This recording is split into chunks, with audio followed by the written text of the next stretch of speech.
Hey guys, what's going on? We got another Enhancement Shaman solo shuffle. We are playing Totemic Elementalist, right around a 2200 MMR on the Alt Shaman, playing solo shuffle. So I don't know about you guys, but it's been a bit tough lately to just play PvP. It's been getting a little bit, I don't know if it's boring or if it's just nobody's playing or what, but it's been tough and sitting those long queues are definitely a nightmare.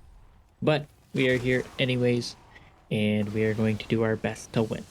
So here we got a Frost Mage, Arms Warrior, Destro Lock, Resto Shaman, and a Holy Paladin. And we're fighting all of them. So in this matchup, I am with the Destro Warlock. We are fighting the Arms Warrior and the Frost Mage.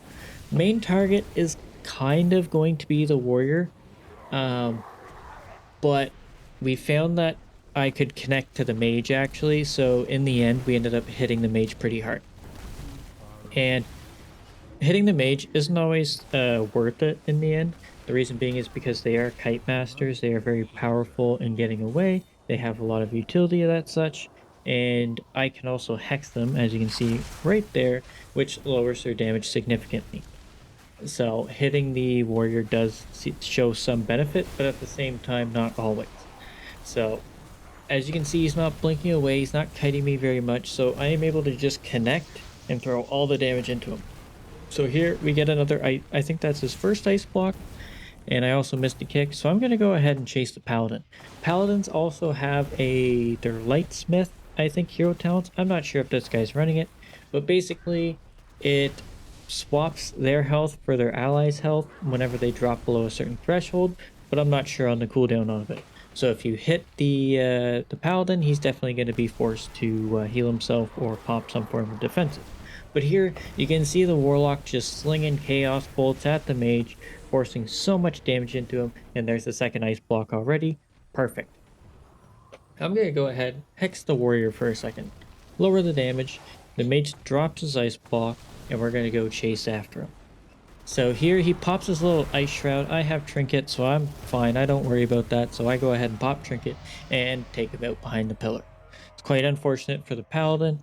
He had to use Bubble, but he still couldn't save him. So here we have myself and the Warrior with the Resto Shaman. This one was a bit unfortunate on our part, but it is what it is. So the Mage ran at me right away, so I just go ahead and hex him. Why not? Let's stop some damage. And here he gets bopped almost instantly. So I was like, okay, we're gonna spam purge till we get it off. Unfortunately, we get it off, and you just see here we are just CC locked the entire time. So the warrior gets a nice fear on the mage. Unfortunately, it doesn't connect onto the paladin as well, but stopping the mage's damage is quite important as well.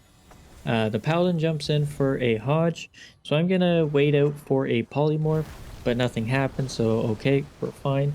Go ahead, go for a hex. Doesn't kick me again, we're fine. Perfect.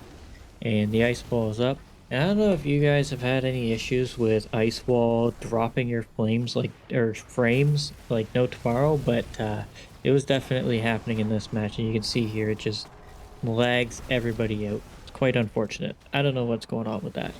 But you can see the mage kind of chasing, sitting on top of our shaman, so I gotta watch out for him, making sure I am interrupting.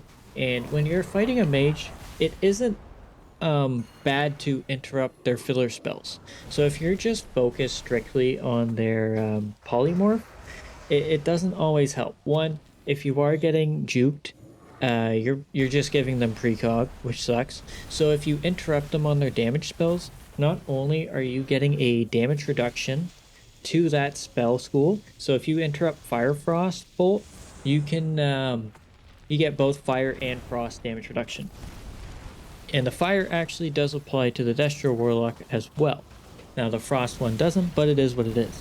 So here the mage ice blocks out of a hex, but since it's a bit more of a nightmare to chase after him, we're just going to stick to the Warlock, and the Warlock can actually dish out a lot more damage. So there, the mage went in for a polymorph, but then here he gets ice walled, which is quite unfortunate, and he drops Link, but it just doesn't quite connect. Does not quite connect. So it was a bit unfortunate. We could have probably won that, but unfortunately that happened.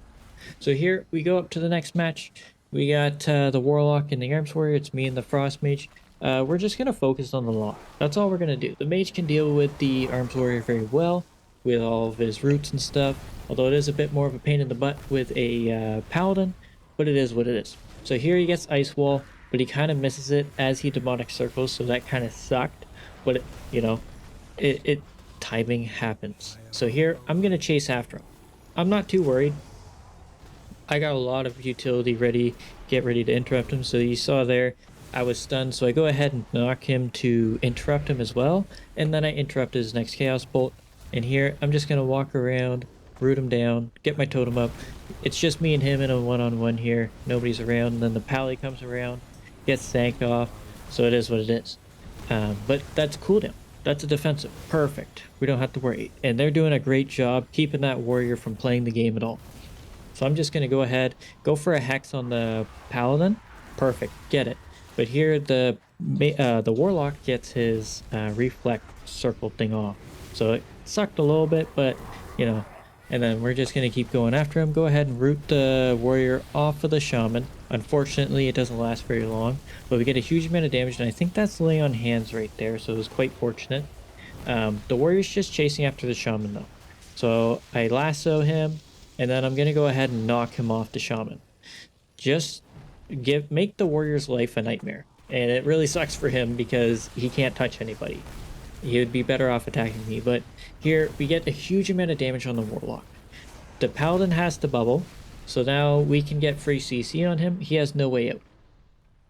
The only person that can save him is the warlock himself. So here we're going to chase after. There's Bop too. But we don't really have any way to get CC onto the paladin, so he goes ahead and ice walls. This is forcing the paladin into us, but at the same time it forces the warlock back.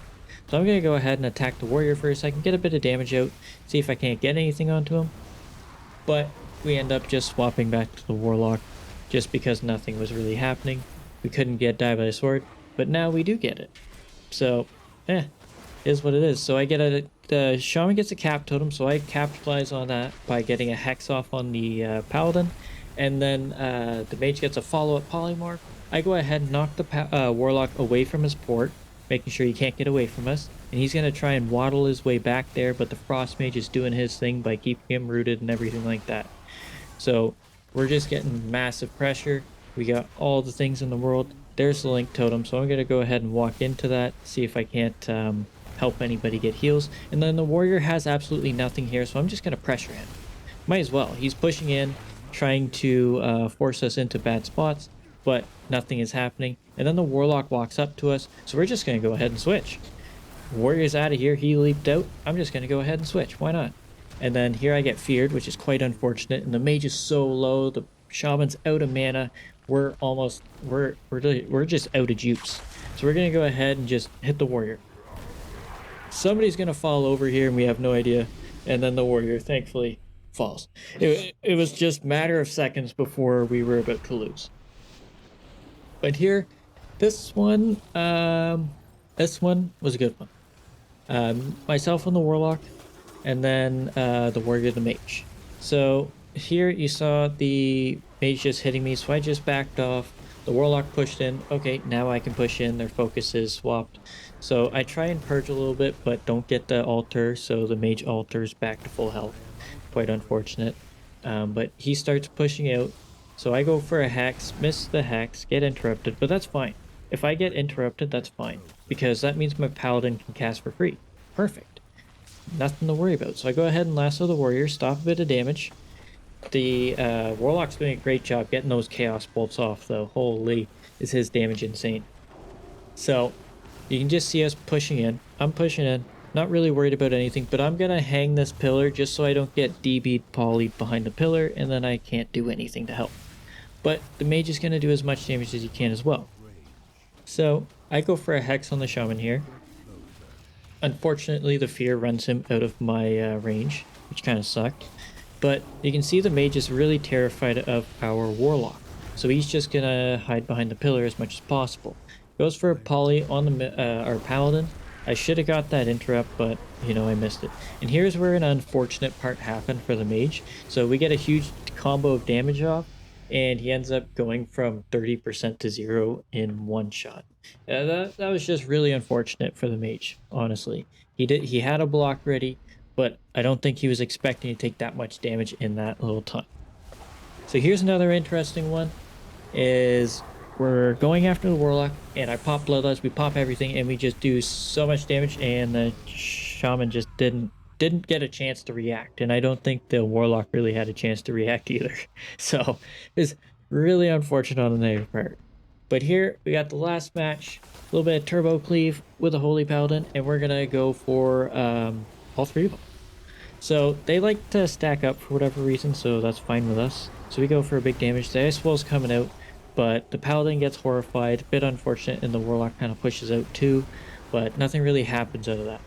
And you can see the ice wall gives us a big frame lag, is what it is. So to get polymorph off, but now our paladin's full DR'd. He's going to get feared here, so I'm going to go ahead and tremor him out of it. And I'm going to go for a hex on the mage. Boom. They can't get out of that. They're doing nothing. Perfect. So now all we're going to do is train the warlock as much as possible, and I'm going to focus on interrupting and CCing the mage as much as I can. So you can see I'm just kind of waddling at him. He goes ahead and polys me because I can't connect to the warlock right now, so I go ahead and lasso. Stop him from CCing and get a couple interrupts. So perfect. And now we're just getting Chaos Bolt spam, so I'm trusting my warrior to interrupt the warlock as much as he can, and I'm going to interrupt the mage whenever I can. And it was a bit unfortunate that I couldn't interrupt the Ray of Frost, but it is what it is.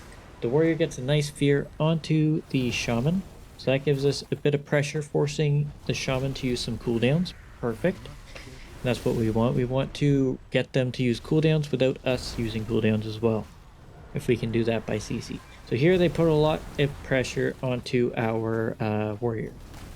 Like they're putting everything into him right now. I go ahead and get a hex off on the mage, and the warlock kind of ports out. So I lasso the shaman, and then as I get interrupted, our paladin lands a rep on him. Perfect. So this part is also an unfortunate one, but you know, it happens. So here we get walled off. So I go ahead and knock them, try and push them away from us. I go ahead, see the tide totem, I go ahead and kill it. Perfect. And then our warrior's getting just getting trucked here. Absolutely trucked.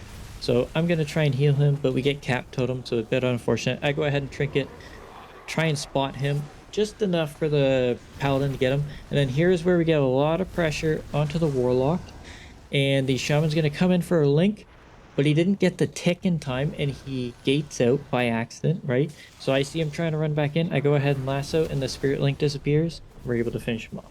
So like I said, bit unfortunate for them, but it is what it is. But anyways, guys, that is it for this video. I hope you enjoyed, and I hope to see you in the next one. Thanks so much for watching. Laters!